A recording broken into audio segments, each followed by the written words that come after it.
देखो, कक्षा 7 हिंदी, पहला पाठ है जागरण गीत। जागरण गीत का उद्देश्य, कवि का उद्देश्य यह है कविता के माध्यम से जन जागरण करना अर्थात आम जनता को प्रेरित करना तथा आलस्य, निराशा और संकीर्णता का त्याग करने की प्रेरणा देना, मन को सपनों की काल्पनिक दुनिया से वास्तविक दुनिया में लाना, समस्या को चुनौती देने,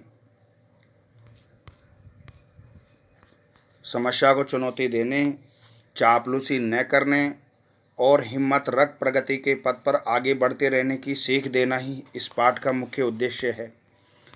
कवि इस गीत के माध्यम से ये कहना चाहता है, अब न गहरी नींद में तुम सो सकोगे, गीत गाकर मैं जगाने आ रहा हूँ। तो कवि ये कहना चाहता है कि हे भारत के नागरिकों, अब तो उन पीड़ा की श्रृंखलाओं, गुलामी की श्रृंखलाओं को तोड़ दो, क्योंकि मैं अपनी इस कविता के माध्यम से तुम्हें जगा रहा हूँ। अतल अस्ताचल तुम्हें जाने न दूंगा, अर्थात जो तुम ये विषम श्रृंखलाओं से जो तुम्हें आज़ादी मिली है, उसे वापस में उस गुलामी की ओर आपको फिर नहीं जाने दूंगा। अरुण उदयाचल सजाने आ रहा हूँ, अर्थात मैं तुम्हारे भाग्य का उदय करने के लिए आ रहा हूँ।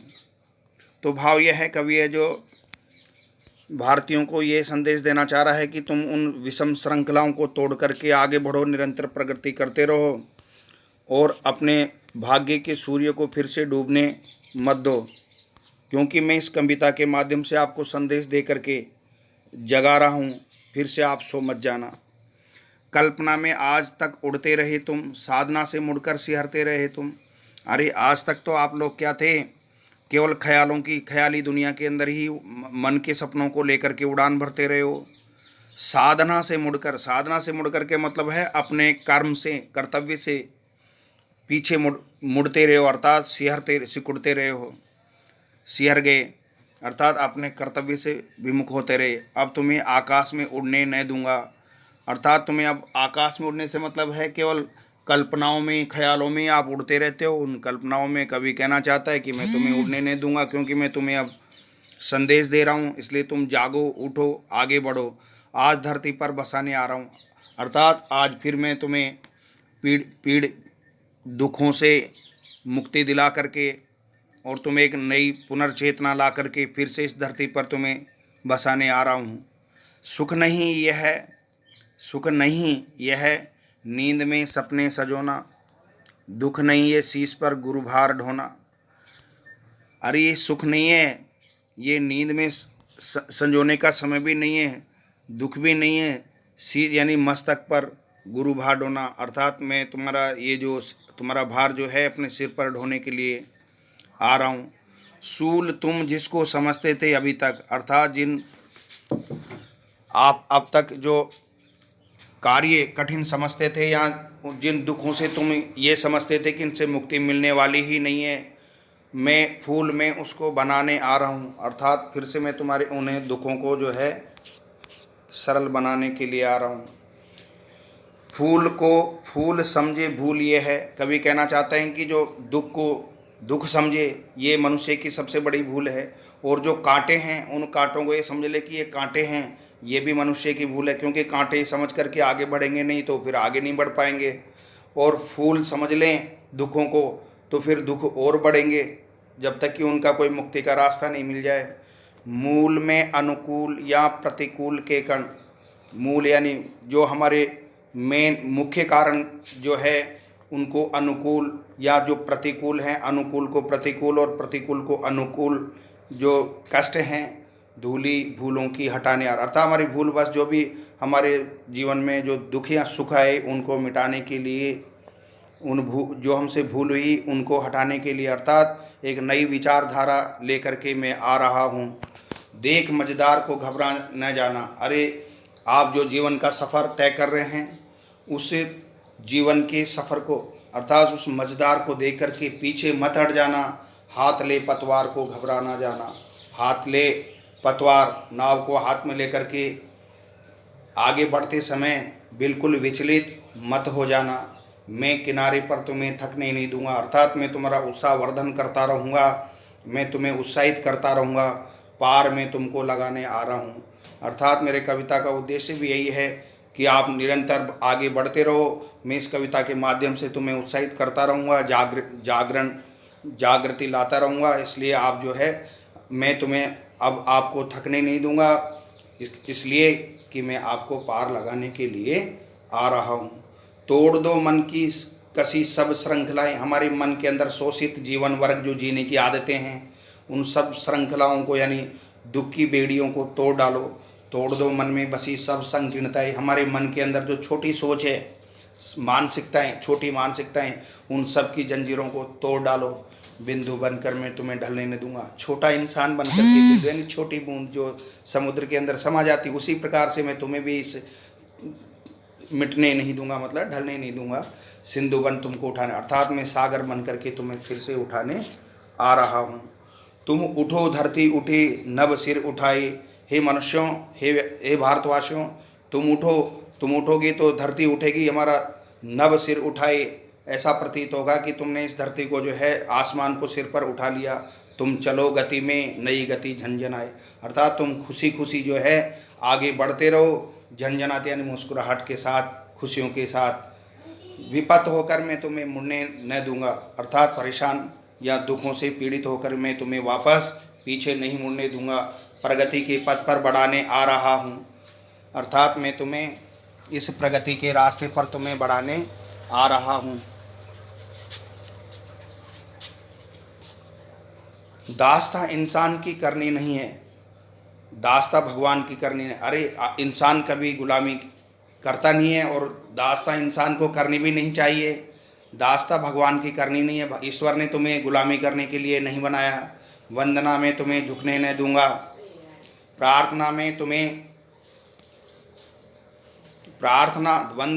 तुम्हें झुकने न दूंगा, वंदनीय तुम्हें बनाने आ रहा हूँ। अर्थात तुम्हारी आप जो वंदना अर्थात जो प्रार्थना है, उस प्रार्थना के लिए मैं आपको बिल्कुल भी विचलित नहीं होने दूंगा, झुकने नहीं दूंगा। वंदनीय तुम्हें बनाने आ रहा हूँ। मैं तुम्हें वंदनीय यानी पूजा करने योग्य, अर्थात मैं इस योग्य बनाने आ रहा हूँ कि आप बड़े होकर के और बड़े इन दुखों की श्रृंखलाओं को मिटा करके देश की, राष्ट्र की सेवा कर सको। इस योग्य में तुम्हें बनाने आ रहा हूँ। तो सोनलाल द्विवेदी ने जो है भारतवासियों को पुनर्जागरण, अर्थात यहाँ ये समझ लो कि उस समय हमारा देश जो था वो गुलामी से, मानसिक शोषण, अत्याचारों से जो शोषित था, उन सब से जो है छुटकारा दिलाने के लिए उन भारतवासियों को फिर से जगाने की कोशिश कर रहा है कि तुम उन विषम श्रृंखलाओं को तोड़ डालो और प्रगति के रास्ते पर आगे बढ़ो। मानसिक रूप से अपने आप को तैयार करो, प्रगति के रास्ते पर बढ़ते रहो, निरंतर उन्नति करते रहो। यही इस कविता का उद्देश्य है। उसके बाद में आप देखेंगे कि इस पाठ के अंदर प्रस्तुत कविता आज भी प्रासंगिक है, क्योंकि आज हमारा जीवन भ्रम और भटकाव का जीवन बन गया। ये कविता वर्तमान पीढ़ी को भटकाव और भ्रम के चक्र से मुक्त करवाती है। हम अपने जीवन में न जाने कितनी गलतियां करते हैं, लेकिन उन गलतियों से कोई सीख नहीं लेते। ये कविता गलतियों से सीख लेने के लिए प्रेरित करती है और अथक परिश्रम का संदेश देकर अपनी प्रासंगिकता स्वयं सिद्ध कर देती है। आज का मानव भी मानव को दास बनाना चाहता है, लेकिन कवि ये कहना चाहता है कि आज मानव आपको दास बनाना चाहता है, लेकिन मैं आपको बनने नहीं दूंगा। कभी धर्म के नाम पर, तो कभी आर्थिक आधार पर, कभी जाति आधार पर, तो कभी आरक्षण के आधार पर, तो कभी भ्रष्टाचार के आधार पर। तो ये कविता बंधन मुक्ति का संदेश लेकर आई है और यही संदेश देना चाहती है। तो माइंड मैप के अंदर किन के लिए गाया गया है? जो आलस्य में पड़े हैं, जो निराशा में डूबे हैं, जो निराशा के अंधकार में डूबे हैं, जो विपरीत परिस्थितियों में घबराए हुए हैं, जो रूढ़ियों में जकड़े हुए हैं, जो कल्पना में खोए हुए हैं, उन लोगों को जागरण गीत के माध्यम से जगाने आए। जागरण कैसे आएगा? सपने देखना छोड़कर वास्तविकता को स्वीकार करने से, परिश्रम करने से, चुनौतियों को स्वीकार कर आगे बढ़ने से, पुरानी मानसिकता और संकीर्ण विचारों के बंधनों से मुक्त होकर अपनी गलतियों से सीख लेकर प्रगति के मार्ग पर आगे बढ़ते हुए जो है हम इन विषम श्रृंखलाओं को मिटा सकते हैं।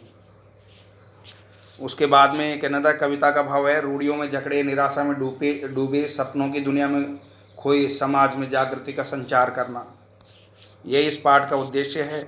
आप आगे क्वेश्चन आंसर देखेंगे। मानक वर्तनी में ये कर लेंगे अस्ताचल उदयाचल, यानी सूर्य उदय होता है उसको उदयाचल कहते हैं, उदय की ओर यानी बढ़ते हुए, और अस्ताचल यानी डूबते हुए। या कविता बेखबर लोगों को किस प्रकार जगाना चाहते हैं। ख है अस्ताचल और उदयाचल से कवि का क्या आशय है, कवि श्रम और कार्यनिष्ठा से भागने वालों को क्या निर्देश दे रहे हैं। ये आपके क्वेश्चन आंसर हो गए, आप कर लेंगे। काव्यांश पढ़कर प्रश्नों के उत्तर आप लिख लेंगे। कवि कौन सा भाव ढोने की संक्षेप में उत्तर लिखिए। आकाश में उड़ने का भाव क्या है, पार में तुमको लगाने आ रहा हूँ। प्रगति के पथ पर बढ़ने के बाद कवि किन लोगों के संबंध में कह रहे हैं, आपको कविता का भी भाव समझाया उसके आधार पर कर लेंगे। जागरण गीत का मूल भाव लिख देंगे। बिंदु बनकर मैं तुम्हें ढलने, सिंधु बनकर तुमको उठाने आ रहा हूँ, तुमको उठाने आ रहा हूँ। विलोम शब्द अस्ताचल का उदयाचल, आकाश का पाताल, फूल का कांटे, कोमल का कठोर। गुरु शब्द के दो अलग अलग अर्थ लिखकर वाक्य में प्रयोग कर देंगे आप। गुरु ज्ञान देने वाला, आचार्य। नींद स्त्रीलिंग, और ये कर देंगे धरती। ये सारे क्वेश्चन आंसर आप कर लेंगे, इसके अंदर ऐसा कुछ भी नहीं है। शब्दार्थ और ये करेंगे। अतल का मतलब होता है गहरा, सिहरते घबराते, संकोच करते, श्रृंखलाएं, बंधन, जंजीर, संकीर्णताएं, संकुचित विचारधारा यानी मानसिक छोटे विचार। विपत यानी विपत, पथ का मतलब होता है रास्ता, और विपत यानी राह से भटकना, रास्ते से भटक जाना। मझधार यानी धारा के बीचों बीच, मझधार होता है ना नाविक जब नाव को लेकर के चलता है। विपद होकर मैं तुम्हें मुड़ने न दूंगा। कभी ये कहना चाहता है कि सभी प्रगति के पथ पर बढ़ें जरूर, पर गलत रास्ते पर चलकर नहीं, उचित मार्ग पर चलते हुए ही प्रगति करें। यही हमारे इस पाठ का उद्देश्य है। आपका ये पाठ कंप्लीट हो गया।